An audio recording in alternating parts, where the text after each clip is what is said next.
afternoon, so it's a nice hot day here in London, and we're going to be talking about a few of the new updates that are happening right now, which are specifically going to focus on, unfortunately, some really tough subjects.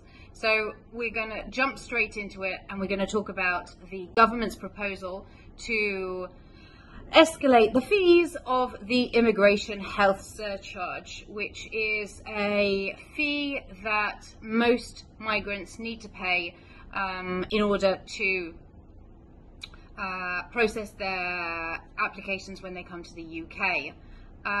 There's a lot of information right now going around, and what they're talking about in the news is how they're going to be putting up these fees, and they're going to be putting them up quite extensively. So migrants are going to really feel the difference from paying the fees today in comparison to what it's going to be like in a few months' time. I wanted just to take a couple of minutes to explain to everybody what actually is the IHS, so people know what they're paying for, and why it's important to actually have to pay this when you get to the UK, and what you can actually do for it.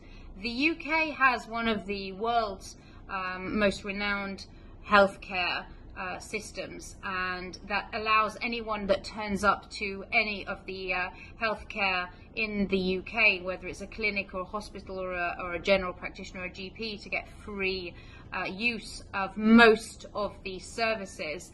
But the government had to implement the requirement for foreigners that were turning up in the UK to actually pay for this in advance. And so part of the immigration process is actually covering in advance the fees that will cover you and your family members.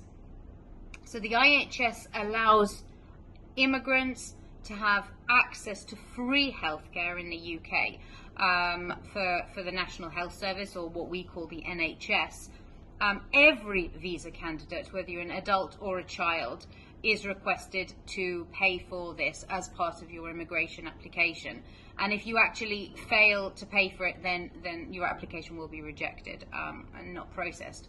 And currently what we're talking about fees of £624 per year for an adult.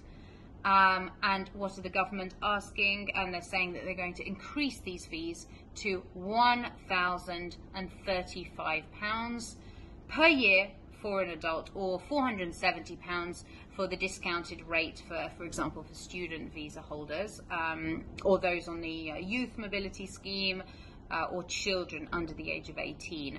So if we do a quick calculation, what we're looking at is, for example, 2 adults, 2 children, for a 3-year visa application in advance, the family are going to have to put up £10,866.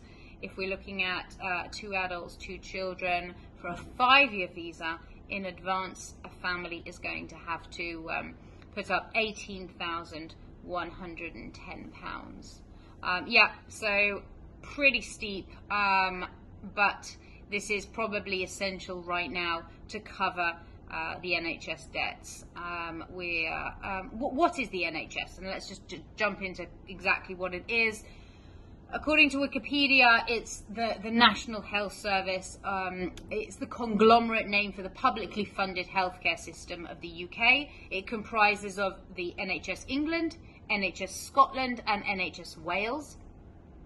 Health and social care in Northern Ireland was also, that was separate, but it's often referred to as NHS as well. And it's a pride of the British establishment of the institution. It's about 70 odd years old, and we are probably in the UK one of the fewest only remaining countries that gives free healthcare, whether it's patient consultations or family doctors free. I mean, if you look at Australia, France, Ireland, Sweden, different models, you need to pay. You get sick, you need to pay. France, there are certain issues that you could get reimbursed under insurance schemes. Japan and Germany, it's mandatory for every resident to have a health insurance, but you know, I mean, everybody has heard in the US, for example, that health insurance is not mandatory, and you've got around 30 million people there who are actually uninsured. So sometimes you even need to question, do I use the health system or not? So England is one of the only, really the only countries that you have free health insurance, but obviously that comes with a price, meaning that somebody does need to pay for it. I mean, you know, the issue is, when do you actually start using the NHS? And you can start using it from day one of actually entering into the UK. You've paid for your health surge, your healthcare surcharge, or you're exempt from paying it, but your visa will only be granted once this is covered. There are other types of services within the NHS that actually, if you've paid for your IHS, you'll still need to cover it.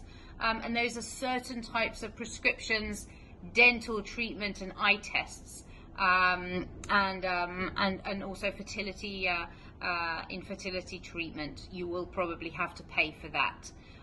But once you have your visa and you enter into the UK, in order to access the healthcare in the UK, all you need to do is provide your biometric resident permit, and you need to register online. Once you've proven online, you have a code, which is a digital immigration status, and that is good enough. If you're in the UK and you need healthcare, let me just talk about that quietly. I mean, literally, if it's urgent, obviously you call 999. That's the emergency healthcare if somebody's seriously ill or injured. 999 will get you an ambulance. 111, if you call NHS 111, that's if you urgently need any type of medical help or advice, but it's not a life-threatening situation. So that would give you a range of different services straight away, NHS 111. And they can also sometimes help you with your symptoms.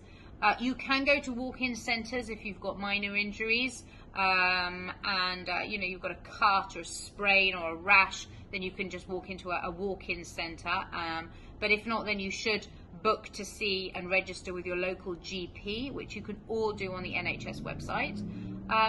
In the UK, you can also walk into a pharmacy and ask the pharmacist for certain, you know, minor illnesses. So, for example, you know, if you've got a headache or sore throat, or you're asking for some travel health, you can also get that.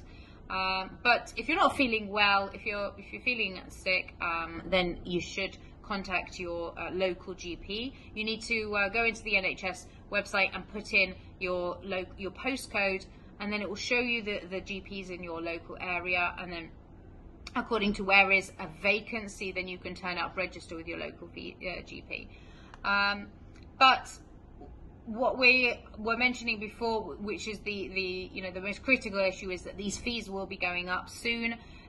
They have been announced that they will be going up, but the actual date that the fees are going up hasn't been mentioned yet. It's probably going to be around autumn 23, but the government does need to give around 28 days of notice before. So I'm just going to remind you once again, today for an adult, the fee is £624, and that will be going up to £1,035. So for an adult who is applying for a visa that requires the IHS to be paid, for a 3-year visa, they're going to be looking at paying in advance £3,105, and for a 5-year visa, it's going to be £5,175. Really important that you pay by credit card. That's the only way that you can pay. You can't pay by bank transfer, and that your credit card has that limit, because that's going to be paid at the same time that you pay for your visa fees as well to the government. So ensure once you're actually at that stage that your credit card, and it doesn't matter if you have that amount of money in your bank as a balance, it means that your credit card has the limit of paying that. You can pay the different government fees from different credit cards, but when it comes to the IHS, you can only pay for from one credit card. So if you do need to split up those payments, you can, and if you do need to split up the IHS payments, then you can't split up the specific payment for the applicant, but you can for different family members if you want to pay separately. Take into consideration that's part of coming to the UK, but it will allow you for full free access to all of the NHS once you arrive in the UK. So yeah, if you've got any questions about that, obviously, then contact us on Borderless-Jobs, and we'll be here to assist you with anything that you need.